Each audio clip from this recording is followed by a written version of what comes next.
And yeah, I took a break here and there, but pretty hardcore for a while. High school, I think, is when I really got back into it. And now I got addicted to it. It's really easy to do. It's a fun pastime. I enjoy creating something with my hands too. You can make lots of different things.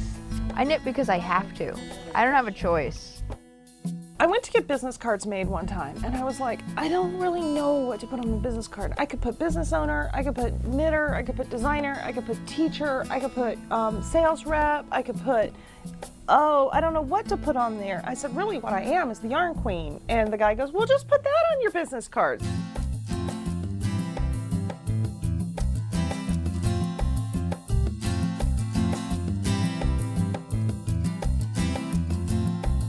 Well, I started knitting when I was 6, and I think I said to my mother, I want to knit, and so she cast on the 15 or so stitches and gave me a little ball of yarn and probably thought I would lose interest. Well, then I ran out of yarn, and she gave me some more yarn, and I just tied it on right in the middle, and I made mistakes, and I looped things up, and I made holes, and I added stitches, and I did all kinds of things, and I ran out of that color yarn, and then we found this lovely, lovely orange and brown yarn. It was, you know, of the 60s, can you tell?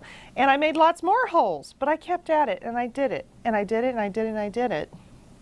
And I made lots of little mistakes and things, but that just shows, and I kept it. I have 3 stores. I own a store in Greensboro called Yarns Etc., and that's been here 12 years. And then we moved to Chapel Hill, and I started another store in Carborough 5 years ago, and that store is called Yarns Etc. also.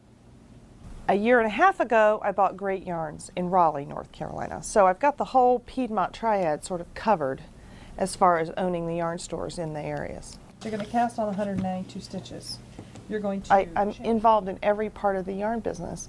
And so there's just a lot of ways to describe what I do. It's not a simple thing. Sometimes it's just easy just to say, oh, yeah, I knit. Yeah, I knit a little bit. This was a special fleece that I bought. It was from a herd in Missouri. It may be Corriedale. It's very soft. I have a lot of it, but I want to make it into something special. And so Mary was going to help me redesign a pattern that I have. Well, when you decide you want to make something new, you have 2 different ways that you can start. You can start with having a yarn that you love and say, I want to make something out of this yarn, or you can start with saying, I have a pattern. It also has to be based on what your skill level is.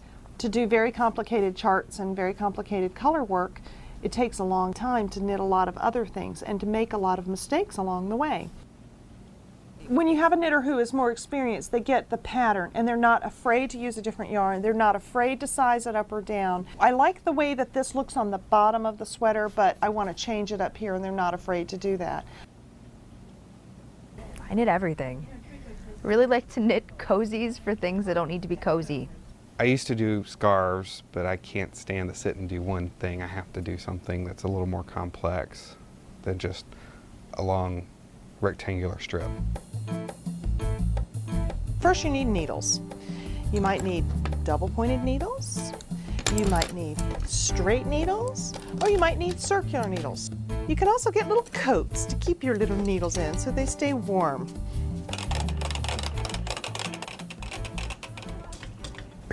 I dropped the stitch. The kit, well, the little package my partner gave me for Christmas, because all my needles and stuff are pretty much all over the house in various places. You have lots of other little tools that help the process along. One of my most necessary tools are reading glasses so that I can read the pattern and see what I'm doing. It's real soft. It's still got the oils in it, so it's real nice to work with. It keeps your hands kind of soft and feels really good afterwards. So. Well, when you're going to pick a project, you need to pick the right yarn for your project. I don't really, go, okay, well, I want to knit this, and I'm going to pick out a yarn and a color. Like, I wander around in here long enough, and I just keep going back and back to the same ball of yarn, and I just keep going back to it, and I can't get away from it, and then I figure out what it's going to be. You can make a disaster sweater if you don't pick the right yarn. And the right yarn can be lots of different things. It can be the color, it can be the fiber content, it can be the texture, the size of it, and it can also be the texture of the yarn. This is a wool. You got two things going on here. You've got thick and thin and color. You got this boucle that's wonderful and soft and has lots of color and texture to it. Yeah, this is a plain cotton that's kind of thick and thin, a little bit harder. Lots of color here, fuzzy here. Don't be afraid to use different textures of yarn in your work. Don't be afraid to try different things because you don't know what might work better than something else. Different people have different needs for what they want to knit when they knit with color.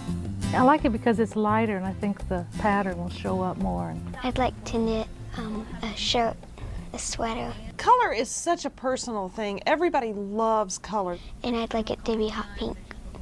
Sometimes I have to help people along and pick a color. A lot of times people pick things up and go, does this color work or does this color work? And I'll say, it's this, but you need a shade darker, or you need the same tone but in a different color to balance it out. Or you need a little hint of gold in that to make it just pop. And they're like, how do you know that? How do you know that? And then we have a store consensus. And then there's the socks I made for my son. He loves green, so. But I've been trying to get him to experiment with other colors besides green and black. You always buy black because everybody likes black. Black goes with every color. Well, there's lots of techniques.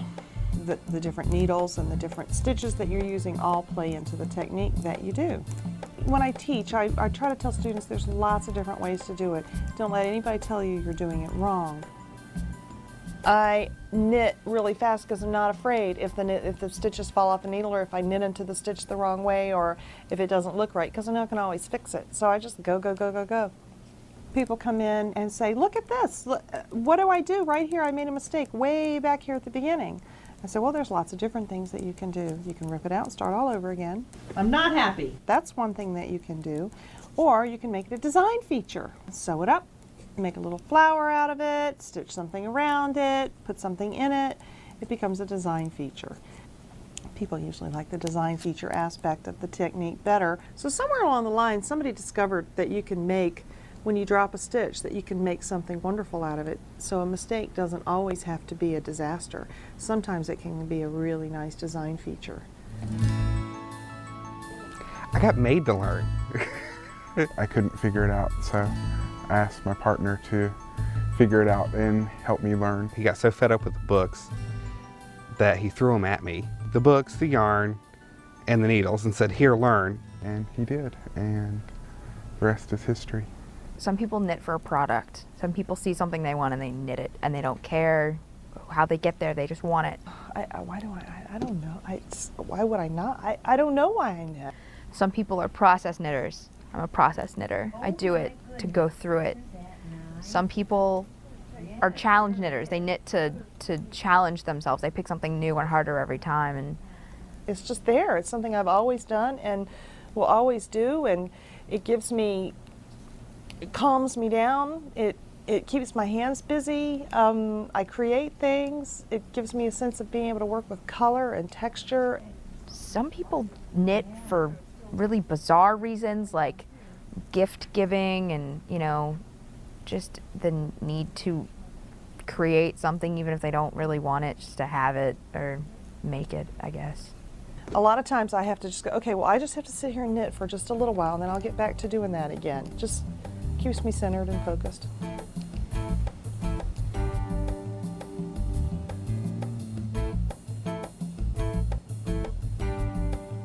When I went to college, I started working in a yarn shop, and that was instrumental. I just learned a lot. I went to Fashion Institute of Technology in New York City. I studied all aspects of fashion business, but I also took design courses and color theory. I also worked at Woman's Day magazine in the crafts department, and I learned a lot from the editors that I worked with there as far as how the fashion business went and how the craft business went. I have to be a bit creative on my business side, and I have to be a bit business-like with my creative side. I started this business probably at the low point of the last ebb and flow of knitting, and there were some really lean times, but I knew that I had to keep at it. I had to keep doing it because it's what I wanted to do, and I wanted to bring the love of knitting to other people.